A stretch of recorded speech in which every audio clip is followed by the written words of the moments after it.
Complete Works of Charles Fort, F-O-R-T. Extraordinarily incredible book about all what he did. What Charles Fort did is he researched all of the strangest, off-the-wall, strange things that have happened on the earth that there is no explanation for, period. No explanation.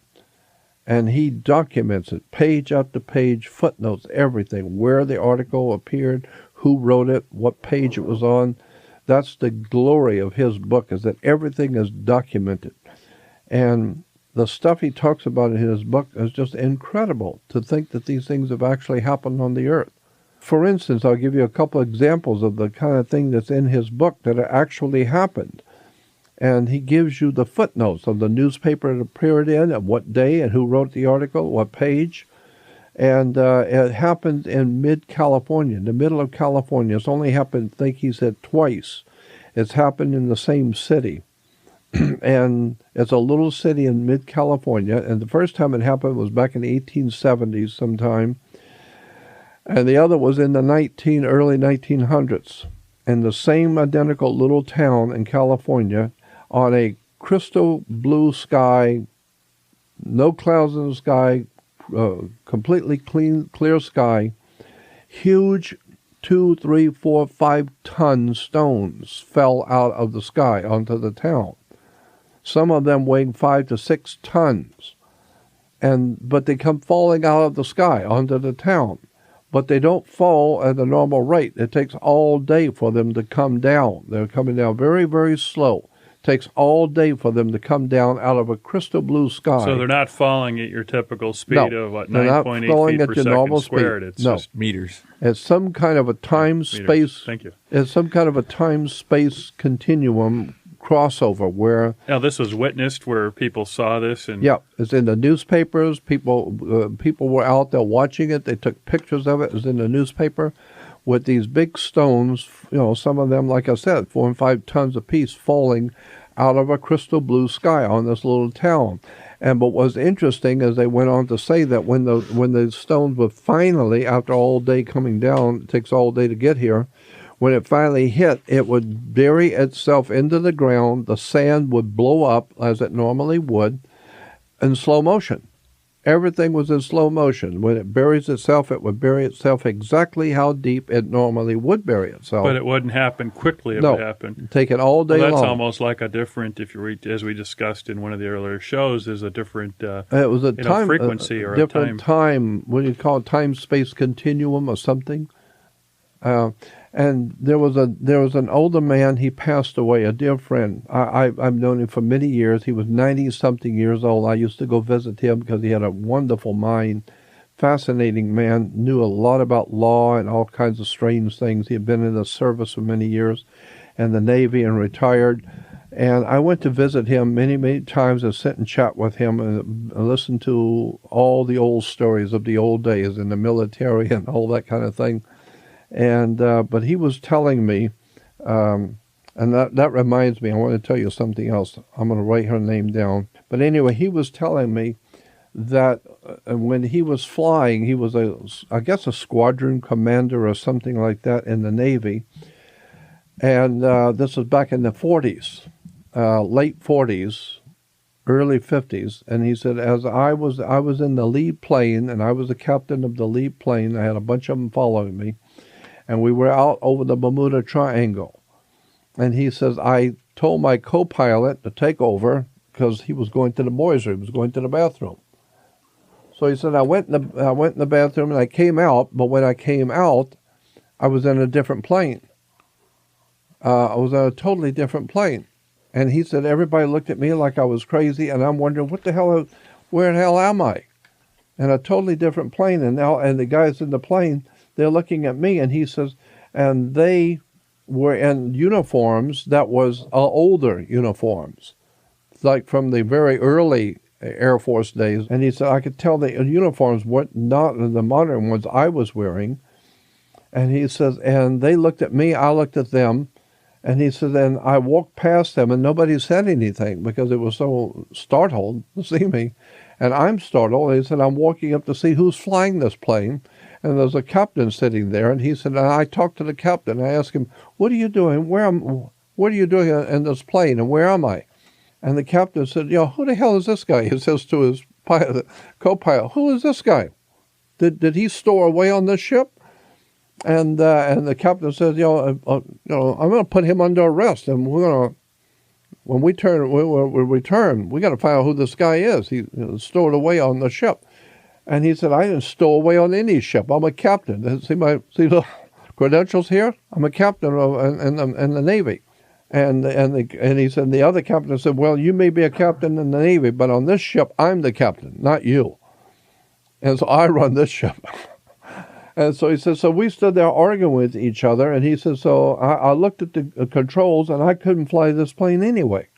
I'm not familiar with this kind of a plane. I don't know. So he said, go back and sit down, and we'll talk to you when we land. So he said, I went back, and I thought to myself, the hell with it, I'm going to go back into the boys' room. And he said, I went back in, and then I turn around and come back out, and I'm in my own plane. And he says, and he's like 90-some-odd years old telling me this in private. And he says, so all I'm telling you is I was there, and I was in a different plane, and I went back in time to see that I was in a plane that was many years earlier, because the guys were wearing different uniforms that wasn't in the plane we were in. Parallel universes. It's a parallel universe. Or something. Something like that. And he said, so how do you explain it? He said, I can't. I'm just telling you what happened. I'm telling you those things happen in the Bermuda Triangle. Yeah, I've had experiences in Eleuthera. I had driving a car one time, and a thunderstorm came up, as they do sometimes in the summertime, and all the gauges on the car at the time just went dead. There was just the car completely died. Where did you say you were? In Eleuthera, in the Bahamas. Okay. It's one of the Bahamian islands, and this electrical storm came in, and I'm driving along, heading back to the hotel, and this storm kind of came off the ocean, and lightning, whatnot, and every gauge on the vehicle just stopped, wouldn't work anymore. Yeah. Well, that's what pilots say. When you fly over the Bermuda Triangle, all of your gauges and everything goes haywire.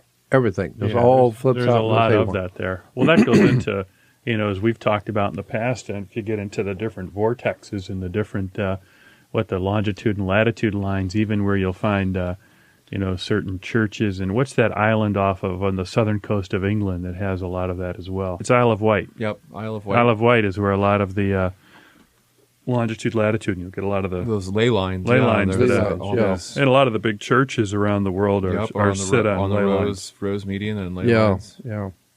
Here's what I was going to tell you about this lady. Her name was Gracie. When I came to California in 1959, one of the first places I found, it was a big house in North Hollywood, and out in the backyard, the people had a big piece of property, and out in the backyard, the owners had built about 5 or 6 little cottages, little small cottages to rent. So I got one. I moved in, and it was just like a one-room, like a little bachelor kind of thing. But when I moved in, there was a lady that only had one bedroom. All the rest of them were little bachelors, but there was a one bedroom in the middle. And in that one bedroom was a very old lady named Gracie, and she was an incredible lady. And I loved Gracie. She was very, very kind, very sweet. And so I used to run errands for her. I was 19 years old, and she's about 90. So I'd run errands for her, and she had a little dog that must have been 100 years old too. And she would push the dog out in a baby carriage and walk around the neighborhood. And everybody knew Gracie. Gracie's got the dog, and she's walking around with the dog in the carriage. I would go and for errands for her.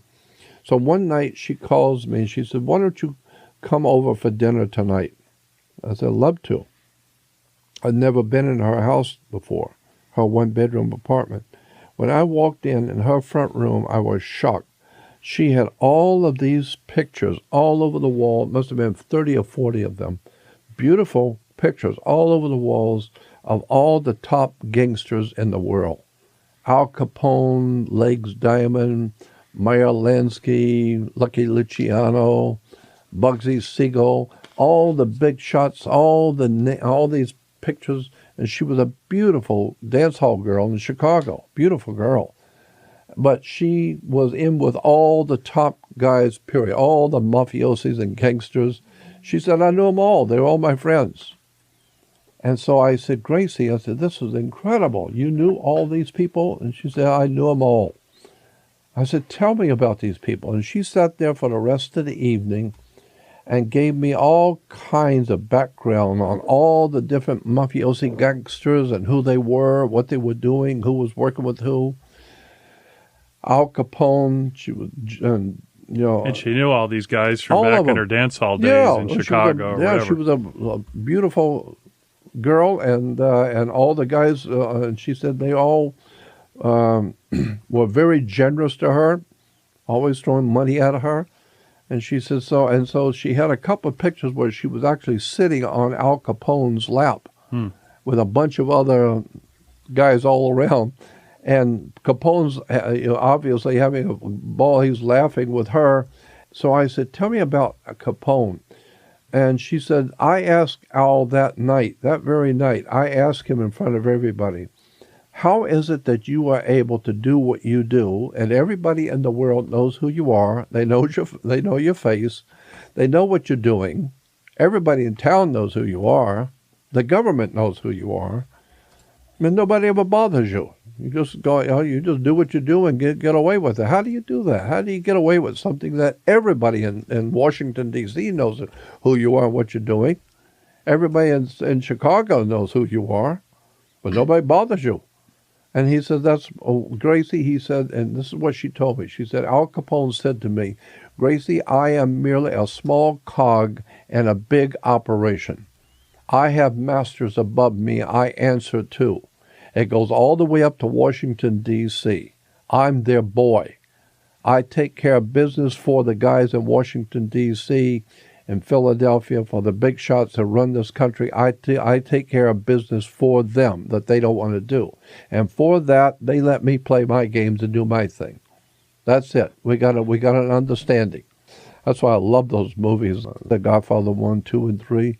Godfather 3 was actually based on all three of them were, but especially Godfather 3 was actually based on a real-life story about Propaganda Due. It was called P2. Go back and do some research. Well, the Pope. That Pope lasted for 33 days. First John Paul. Yeah, 32 days. Was he it 30, died on the 33rd. It was 33. He died on the 33rd day. Mm-hmm. And that's the significance, but right. We don't have to talk about that. Yeah. Even in the movie, what's the Cuban boy that became the mafioso? Andy Garcia. Yeah, Andy Garcia.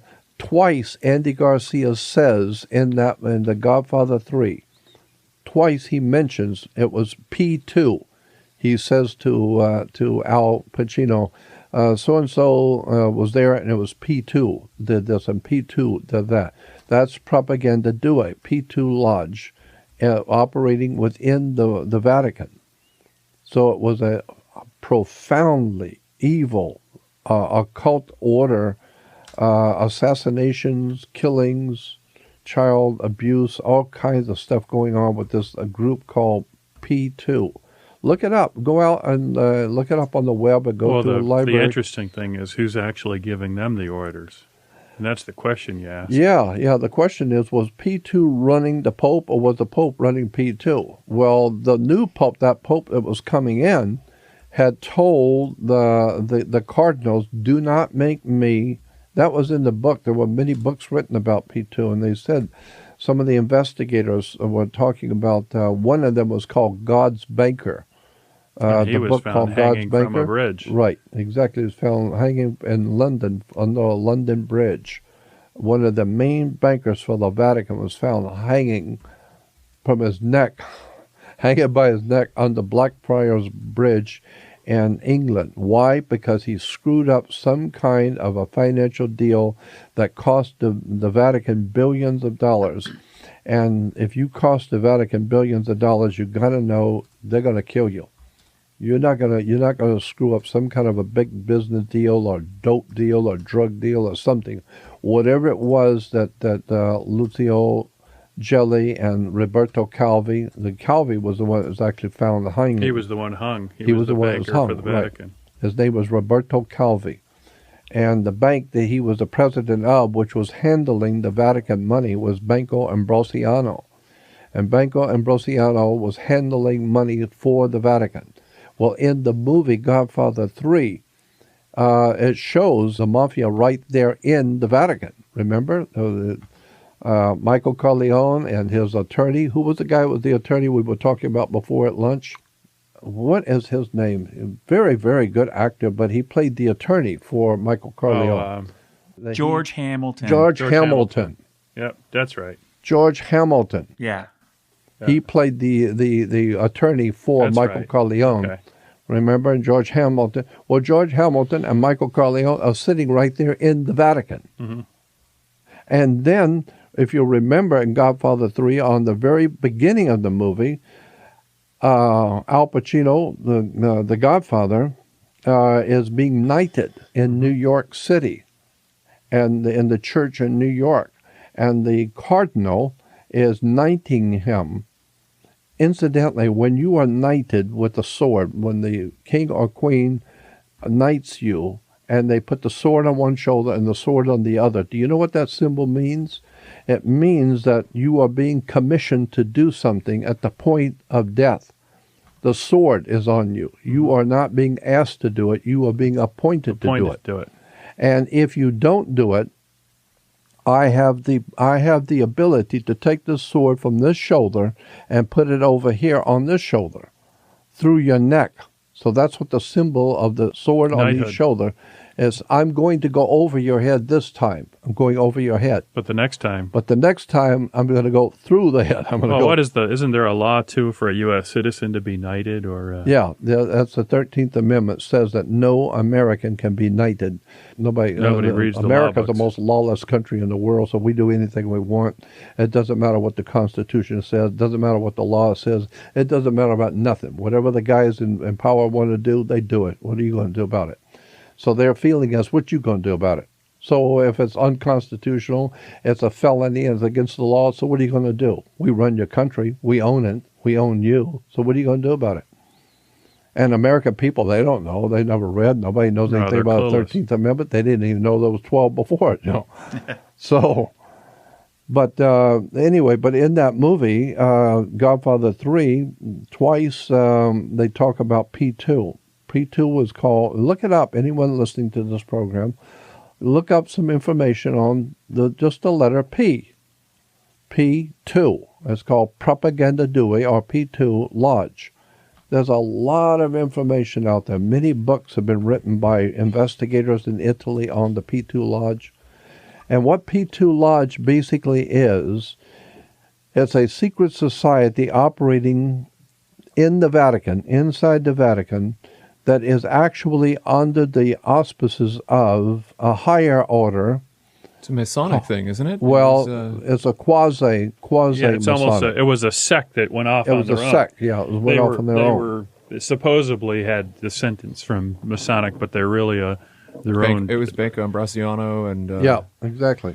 Yeah, But I mean, there's a great wiki on it that I've read. Yeah, that's right. There's a lot of information. Lot of out there. information. Pretty incredible. I mean, they were even tied up in the Falklands War Precisely. and selling Exocet missiles to That's right. Peru to sell, and Peru sold them Back to Argentina or off to Argentina, and this was all paid for on a Banco Ambrosiano credit card, Yep. That's right. $200 million credit card bill. So P2 is under the auspices of another more dangerous and very, very scary operation inside the Vatican called Opus Dei, or Yep, Opus Opus Dei. Dei. Opus Dei, Opus Dei.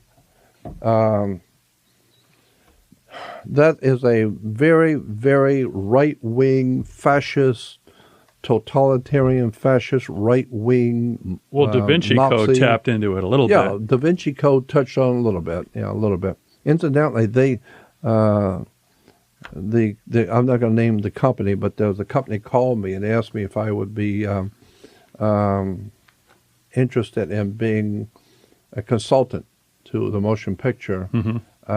Well, you get those approaches all the time, from Hollywood. Yeah. And you were telling, I think at lunch today, you were talking about how you were privilege to go through, that very well-known filmmaker's library. And, Oh yeah. I you know. went through Steven Spielberg. Yeah. Yeah. I went there and met the lady who was in charge of. This lady is from England. Her husband had just passed away, and I don't know if she's still there. That was quite a few years ago, but it was when Steven Spielberg first opened up his SKG Studios. DreamWorks right With here. DreamWorks, Yeah. SKG DreamWorks over in Glendale.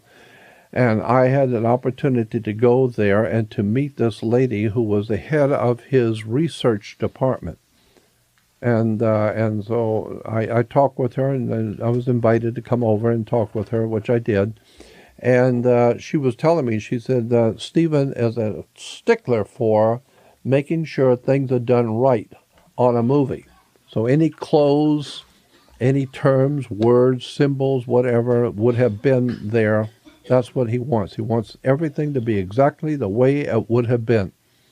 The clothes have to be exactly correct. Well, I think he and Mr. Lucas are phenomenal at research and incredible. and the actual the detail. I mean, if you I'm look at both of their fascinated films. with what's going on. Oh yeah, well Lucas. I mean, he's. I'm going to tell you something that's out of school, but the one thing I will say, I had lunch with Michael Eisner and George Lucas and a bunch of other guys like that out at Disney. There was a private party, and I was invited to. And I got pictures of some of them on my website of me with having lunch with Eisner and Lucas. George Lucas said to me when I first met him, he said to me, well, he didn't know me, and so I went and sat down because the way it worked is that they have food everywhere out there on all the best cooks and all the best food you can imagine in different areas. They have all kinds of national foods, and you can pick whatever you want. And then they had all these tables and long tables and chairs. So you just get whatever you want to eat and just sit down somewhere. And so I got what I wanted, and I sat down where I didn't realize where I sat down. I'm sitting right next to Michael Eisner, and across from him is George Lucas and Danny DeVito and a couple of other people. I don't know. I just sat down, and here I am right in the middle of them. And so I just George Lucas introduced himself, and I shook hands with him, and he said, "Your name?" And I said, "Jordan Maxwell." And he said to me, he said, "Oh, you did a book with Steve Allen, didn't you? It was a red color book, and it was called something about the book your church doesn't want you to read." Mm-hmm. And I said, "Yes, I did." And I said, I'm amazed you know about that." He said, "Well, the only reason I know is because I don't read books. I don't have time to sit and read books. But I pay a lot of people to read books for me." Mm-hmm. And he said, "But this one particular book my wife liked, and she was very interested in this whole subject of religion and occult theocracy and all that. And so she particularly liked your part in the book, what you were writing about astrotheology. And so she made me sit down and read your part. So that's why I remember your name in the book." Yeah, and I admire both of those filmmakers, Spielberg and Lucas. I mean, they've touched on a lot of different subjects. Oh, have they ever? Over the years that are almost documentaries to a degree. If you look I at mean, the Indiana Jones and even yeah. what's going on, with the Star Wars. And what about this last one, Indiana Jones and the Crystal Skull? Oh, the Crystal Skulls. You've had a chance to hold one of them. Absolutely. I mean, this was back in 1980s. What was her name that she found one in one of the Mayan tombs? Yeah, that was Canadian. Annie Mitchell Hedges. Yeah, the Hedges. Mitchell Hedges. Yep. But Nick, the guy's name is Nick Nocerino. He passed away, and what an incredibly dear, fascinating, interesting, and wonderful man that was. Nick Nocerino. And it's good that you should know that name and look him up. You will not find a more fascinating man than that. Well, he researched the all this stuff on the crystal skulls. I think it wasn't IBM. It was IBM and 3M company. Yeah, 3M tried to find out, and it was crystal of not this earth. That's right, not of this And world. I've talked to I've had experience of people that have actually held the Mitchell Hedges? the Mitchell Hedges skull. Yeah. And they were able to look into the future, look into the past. Do you know what some of that stuff he was telling? He was telling us that the actual crystal skulls, there's 9 of them, that they have today. There's hundreds of crystal skulls in South America, but there were 9 really Original ones. life-size real crystal skulls. The rest of them are replicas for sale. But there were 9 crystal skulls found. And the best one, the Vatican has one of the crystal skulls, one of the 9, and the British Museum has one, the Louvre Museum has one, and Annie Mitchell Hedges, who was mentioned, mentioned in the movie, Indiana Jones and the Crystal Skull, and his name was mentioned 2 or 3 times, Mitchell Hedges. Well, she was on a... She found it. She actually put her hand in and grabbed it. She was a young child at the time. Right. She was a little girl, and she was in South America, and the father was an archaeologist, a paleontologist, and he was mulling around in the ruins, and she was too as a kid. And so she said she went over and she saw this little crystal showing from the dirt. Yeah, and the light hit it, and she grabbed it. And well, she said she cleaned off the dirt and actually saw it was a crystal skull. And she said, so she pulled that out and shows her dad. She found the skull, solid crystal, but it had a skull, and it had crystal jaws. Well, this colleague of mine who actually held it, he said when he held it, his whole body like tingled. And he looked into this thing, and he said he was able to see parts of his past. That's right. And he said it looked like part of his future. That's he right. He said it was it was an experience that he will never forget. Absolutely incredible. Yeah. I mean, before I get off, my God, once we get on these subjects, I got so many of them. Dr. Roger Leir, Roger Leir, spelled Leir. Roger Leir is extraordinarily interesting man. He's right here now in the outskirts of L.A. Yeah, we've talked to him, I think, at the last... Dear friend of mine. But Dr. Roger Leir, he's the famous doctor who takes the alien, extraterrestrial, and alien implants out of humans. Because many people who have been given implants, metal implants in their body by the aliens. Well, there's a gal in the Pacific Palisades here who... I guess has been abducted, and she you'll see her. She's on Discovery Channel and A&E. I know you mean. But she gives these, I think, these weekly little seminars at her house and discusses it. Yeah. Well, Dr. Leir he's actually operated on 9 or 10 people where they actually go in. Somebody will, well, don't let me forget. I don't want to forget this about the cigar boxes. Remind me of the cigar boxes. Okay. So Dr. Leir said that somebody will go into a doctor to have their arm or their wrist or their leg x-rayed, and they will find in the x-ray a piece of metal inside the leg or inside the arm or the toe or whatever. And it's a piece of metal. Well, it's an alloy that's, from what I've heard about this, it's an alloy that's almost like a magnesium that's been so refined and smelted that it's... But it's some kind of a metal. The doctor will tell the person, well, I don't know if you know this or not, but you got a piece of metal inside your leg. And what's interesting is that the body does not react to it. The body doesn't know it's there. And so if you hadn't have gone in for an x-ray for something else, you would have never known it was there. But now you saw it, now you know there's a piece of metal inside your leg. And the obvious question is, first of all, how does a piece of metal get inside your leg or inside your arm or inside your foot? How does it get there? And second of all, there's no wounds, and the body doesn't react to it, so the body didn't even know it was there. So how is that possible? Well, they go in and they operate. They cut and they go in and pull this thing out and cut it off. And he says, and when they pull it out, he's shown them to me. They're little tiny diodes, little tiny things, and they're beeping a signal. You can't hear it, but it's beeping a signal. And he says, so we took it to some military laboratory, and they turn on these machines to pick up electrical frequency, and they said, this thing is beeping a signal. Look at it, it's beeping a signal. So, in other words, people were walking around with some little diode of some kind, a little microchip. A little homing microchip beacon or something Yeah. inside their body or their foot, their chest or whatever, their arm, and it's beeping a signal. And he said, and the signal is the exact frequency. All of these little things had the same identical frequency. And he said the frequency is the exact frequency that the astronauts use to communicate with the Earth.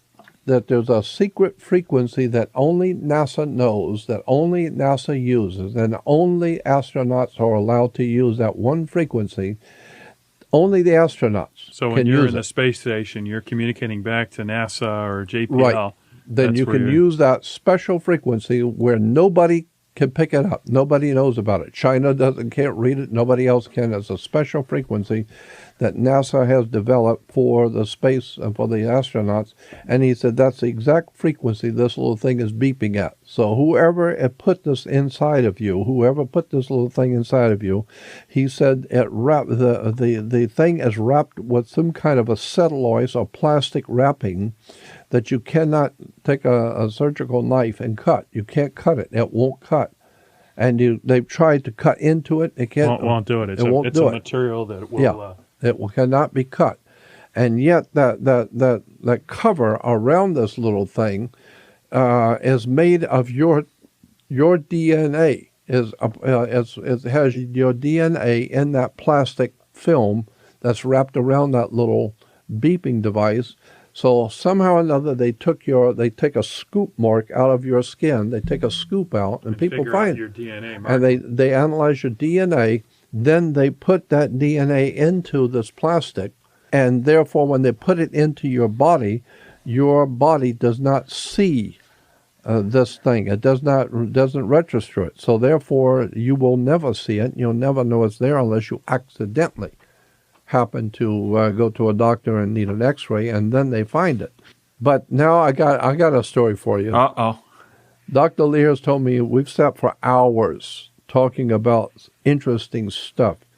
And I've got some stories. I mean, Paul Tice, I got to tell you some of Paul Tice's stories too. He'll blow your mind. But Dr. Roger Lear was telling me, he said that he went to Ecuador. And when he was in Ecuador, he went down there to speak at a conference, a medical conference. He was in Ecuador. But he said, I went by to see a doctor friend of mine that I had known for many years, a good friend of mine who has a clinic down there in Ecuador. And so he said, so I went to see him.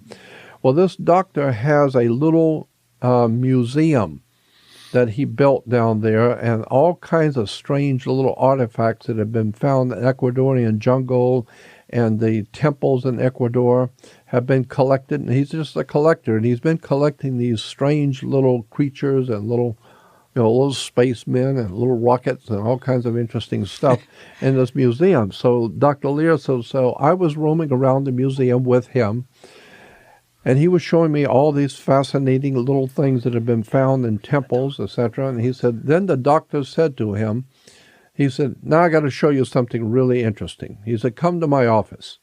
So Lear says, so they go back into the doctor's office, and he goes over to the wall. He's got a wall safe, and he opens the wall safe, and there's a cigar box in the safe. And he said he pulls out the cigar box, and Dr. Lear said, I was sitting down at his desk, and this doctor, pulls out this cigar box. And he opens the cigar box, and in there are two crabs, two dead crabs. And he said he picked the two crabs up out of the box and put them in front of Dr. Lear on the desk, and told Lear, he said, look at this and you explain it to me. What are you looking at? And explain it to me. And Lear said, I took on my glasses and looked at it, and he says, I could not believe what I was actually in fact seeing. He said, these two crabs, where the eyes and the mouth would be on the crab, was a human skull, absolute to size, little tiny human skull, but perfectly proportioned.